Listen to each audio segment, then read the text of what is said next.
There is a lot of stuff in Security Breach that simply was left unexplained or straight up did not make sense. Will Ruin DLC have the answers that we seek? What do you think? Welcome back, my fellow gamers. It's me, Amanda, and today we're counting down the top 10 questions from Security Breach that we want, nay need, to have answered in the Ruin DLC. Number 10. Was Vanny ever actually important? I don't know if Ruin can actually make any sense of Vanny for me, but I'm still holding out hope that it can. Vanny and Vanessa were characters that I was genuinely excited for in this game. I was curious to learn if they were one and the same, what each persona's relationship with Afton was like, and how this shaped who each side of the character was. I thought Vanny might be a new antagonist, or Vanessa perhaps a new ally. Perhaps we'd get a bit of both. Instead, I got a character that barely appeared and who pretty much shared the gameplay purpose of the antagonistic animatronics, without much exploration of who the character was and what motivated her.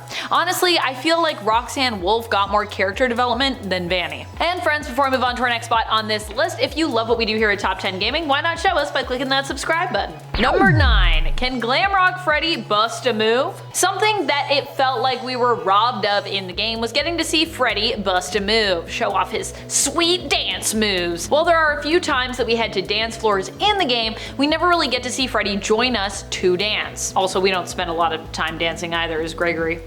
Mostly spend a lot of time killing other animatronics. Actually, oddly enough, this game is rather devoid of dancing or performances for a game that is centered around a location that is built on the idea of, entertaining animatronics that often, dance. I'm still hoping that the Ruin DLC might give us a chance to see more animatronics in performance mode. Ideally, Freddy. That would be pretty cool to see Glamrock Freddy dance. Maybe he somehow gets to return to the Pizzaplex years later and cleared up of his bug.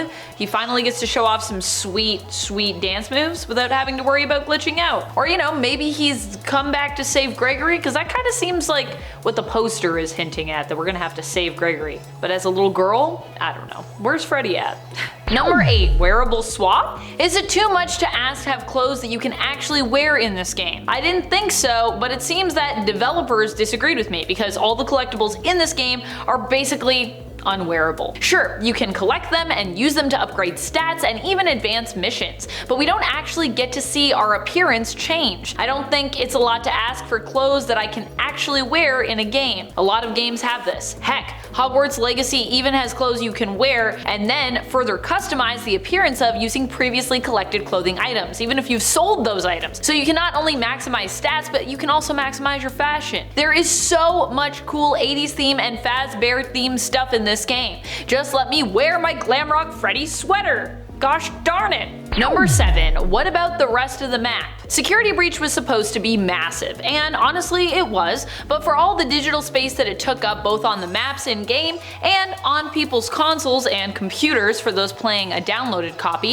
it felt like there was a lot that simply appeared but was not used. And that's not even getting into all the completely unused maps that you could find and explore via the game files, the ones that were actually hidden from view or exploration normally. There are also a bunch of places glimpsed in the game that are really underutilized in terms of where the story takes you as Gregory, and even if those spots are used at all in the story. I'm hoping we'll get to see some of these maps return in the DLC and even get their chance to be used in the actual gameplay and story. That would be pretty neat. I definitely think the DLC has the potential to completely change the Pizzaplex, which could open up new areas or just give us an opportunity to venture into areas that were ultimately relegated to serving simply aesthetic purposes in Security Breach. So I actually get to go to those places and, I don't know, maybe do something there that's important. Number 6. Why remove the DLC? Shortly after the game was released, a lot of content that was unused in the game but still accessible via code was cut from this game. At the same time, the DLC tab was still usable, although with some extras having been deleted, these no longer became accessible and just either didn't do anything when you clicked on them or they reset your game. What I'd like to know based on what we see in Ruin, or what I'd at least like to get an idea for, is why all this unused content was completely removed. Will we see less of it in the code for Ruin because developers simply didn't realize how deep into the code the game fans would go and they didn't want them to look at it for some reason? Or is it perhaps being hidden away because it's going to be properly woven into gameplay for Ruin and they wanted to, you know, keep that a little secret? Or is it simply that devs wanted to parse down the game so they could focus on the remainder of what was left and better utilize it? We'll probably have to wait until people get to dive deep into the code for Ruin to know. Number 5. How do we fit? How do we fit? Since the beginning of this game, I've been yearning to see the intricacies in regards to how this makes any bit of sense. At the very beginning of the game and throughout, you as Gregory are hiding within Glamrock Freddy's chest cavity, which Freddy states is only to be used for things like delivering birthday cakes. You play as a small kid in this game, okay? Gregory is not like a giant child, but definitely not a kid that is the size of any party cake I've ever seen. But he's also definitely not a kid that is the size of any party cake that I've ever seen. I don't think I've ever met any human with the capacity to both walk and talk independently and thought they were the size of a cake. Never experienced that. Unless it was of course a very lavish, monstrous cake perhaps, like a giant cake. Which is clearly not what Freddy is talking about here, I assume. I assume not all the cakes are giant that they have at the Pizzaplex, but maybe I'm wrong there. All I want is to actually see someone climb inside an animatronic and then see how they fit from a third-person perspective.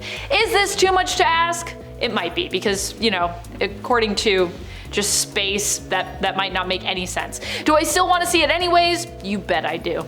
Number 4. Who is the princess? The princess from Princess Quest is an interesting character. We have been speculating on the lore behind this character since we first saw her appear in the mobile port of Help Wanted. Fans have theorized about all the folks she could be meant to represent, but there are also theories that she could be her own independent character. Based on the file name found in Security Breach, some believe she is Cassidy and is meant to represent a manifestation of Golden Freddy. And yet, because of Chica's appearance in Princess Quest 3, some believe that she is in fact meant to represent Susie. Chica, Susie, you know what I mean? Others still have connected her with Vanessa and Vanny due to the 16 torches she lights throughout her minigame, which could represent the 16 cassette tapes we find in Help Wanted VR. There is also the fact that Glitch Trap appears in this game along with Vanny's mask, and of course there is a shadow version of the princess who is capable of lighting purple torches. But who is she actually meant to represent? It would be nice to get a more definitive answer in the Ruin DLC, although I think I'm still leaning more towards Vanny myself at this point, so I think I know, but do I know? Because there's a lot of weird stuff that's contradictory with that. Number 3. Where is the Stitchwraith? A character I was really hoping we'd see in Security Breach, something that I was theorizing about before that game came out, is now the one that I'm hoping we see in Ruin. Stitchwraith seems to exist exclusively in the books, and while the tale of the Stitchwraith has seemingly come to an end in the 11th Fazbear Frights book, Prankster, this is a character that I would still love to see somehow incorporated into the games and given some kind of new meaning. Visually speaking and in terms of characterization, the Stitchwraith is just a fascinating character to me. Is it possible we could see the character finally enter the world of the games in Ruin? I hope so. Number 2. Who is Gregory really? Who is he really? I don't believe you. He's no one. I don't believe you. Gregory is a character that has made me question everything I thought I knew about this franchise and the lore, because he doesn't really seem to be anyone. For those of us who were extremely passionate about the lore prior to the release of Security Breach, Gregory was a major disappointment for many of us, I gotta say. We still don't know who exactly he is, but it seems more than likely he's kinda just no one? Although I personally still think he might be an animatronic that was somehow made by William Afton and just appears to be a boy, or you know, is perhaps an animatronic that was maybe made by somebody else. Might not be Afton there. I'm really hoping we get some kind of lore significance for the character, no matter how small it may be in the Ruin DLC. Here's hoping.